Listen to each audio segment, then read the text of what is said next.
औज़ुबिल्लाहिमिनश्शैतानिर्रजीम बिस्मिल्लाहिर्रहमानिर्रहीम। शुरू अल्लाह के नाम से जो रहमान रहीम करीम खालक मालक राज़क वहदहु ला शरीक है, या नाफ़े या रहीम है, या सलाम या मोमिन या अल्लाह। हज़ारों करोड़ों लामत नाही दूदो सलाम अल्लाह के प्यारे नबी के नाम। दोस्तों, हमारे चैनल पे डिफरेंट बच्चे कमेंट करते हैं, उनकी मोटिवेशन के लिए, उनके नॉलेज अपडेट के लिए, गाइडेंस के लिए हम सवालों के जवाब देते हैं। तो हम कुछ दिनों से वो सिलसिला थोड़ा रुका हुआ था, दोबारा शुरू हो जाते हैं। तो सवालों के जवाब वन बाई वन मैं देता जाऊंगा। तो पहला सवाल है कि sir, can we do freelancing in forces? No, a big no. भाई, फोर्सेस जो है एक डिफरेंट शोबा है। फ्रीलांसिंग, आईटी, चैटिंग जो ये फोर्सेस में नहीं होती। किसी भी फोर्स में, आर्मी, नेवी, एयरफोर्स में, वो आप जो आपका सोशल मीडिया नेटवर्क्स है उसमें पॉजिटिवली तो आप यूज़ कर लेते हैं, लेकिन फ्रीलांसिंग तो एक फुल टाइम काम है ना। ये काम जो है फोर्सेस में एक ही काम होता है कि आपकी फोर्स में काम करना, जो आपको ड्यूटी दी गई है उसका 24 आवर बंदा एम्प्लॉय होता है और तोक़ा करती है कि फुल टाइम और उसमें इन आउट आपका शामिल हो और पूरी कंसंट्रेशन से काम करे। सो आपके बेटा, आपके सवाल का जवाब है कि फोर्सेस में फ्रीलांसिंग नहीं होती। अस्सलाम वालेकुम sir, I am a male student of final year BS human and dietetics. Can you tell me if I can apply for DSSC or if not so where can I apply in forces? अच्छा बेटा, ये जो आप BS human and डाइटेक्स के हैं, ये basically मुझे जो समझ आ रही है आपके एक सवाल से, it is equivalent to the BSc honours.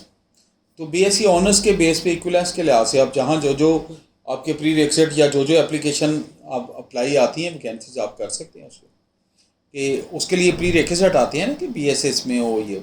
दूसरी है कि अगर आप एज लिमिट पे फॉल करते हैं तो आपको थोड़ा ओवर एजुकेटेड हैं तो, लेकिन कोई अर्ज़ नहीं, आप PMA लॉन्ग कोर्स में भी अप्लाई कर सकते हैं कमीशन के लिए। सो वी नीड टू सी कि आपकी उम्र क्या है और आपकी इक्वलेंस क्या है डिग्री की। ठीक है sir, how can we see over ISSB file? बिल्कुल ही आपने तो पूरी सवाल तो आपने फ्रेम किया, लेकिन मेरा ख्याल है बेटा ISSB एक एग्ज़ाम है जो कमीशन से पहले दिया जाता है। आप बाकी वीडियोस देख लें, उसके बाद इस पर तफसीलन बात होगी। अभी तो आपने मेरी सारी ISSB को इक्वलेंट एक सवाल कर दिया। तो पहले ISSB एक एग्ज़ाम के बाद आप पहले क्वालिफाई करते हैं, उसके बाद लास्ट एग्ज़ाम होता है फोर्सेस में इंडक्शन के लिए, वो है ये। तो what is the scope of artificial intelligence engineering in forces? बिल्कुल है स्कोप। आर्टिफिशियल इंजीनियरिंग जो है ये BS इंजीनियरिंग के बाद होती है ना, ग्रेजुएशन के बाद। तो आर्टिफिशियल इंजीनियरिंग आपका एक पर्टिकुलर फील्ड है। आर्टिफिशियल इंजीनियरिंग तो नहीं, आर्टिफिशियल इंटेलिजेंस AI कहते हैं। तो AI का डायरेक्ट तो इंडक्शन नहीं है, लेकिन civil engineering, electrical, mechanical, mechatronics, computer hardware, software, इसकी इंडक्शन हो रही है। लेकिन उसमें अगर सिविल इंजीनियरिंग से आगे या इंजीनियरिंग का जो डिसिप्लिन है आपका, उससे आगे आपका फील्ड है आर्टिफिशियल इंटेलिजेंस, तो उस पर आप आगे मज़ीद काम कर सकते हैं। तो ये देखना पड़ेगा कि आपका लेवल ऑफ क्वालिफिकेशन इसका क्या है और किस लेवल पे आप आ सकते हैं।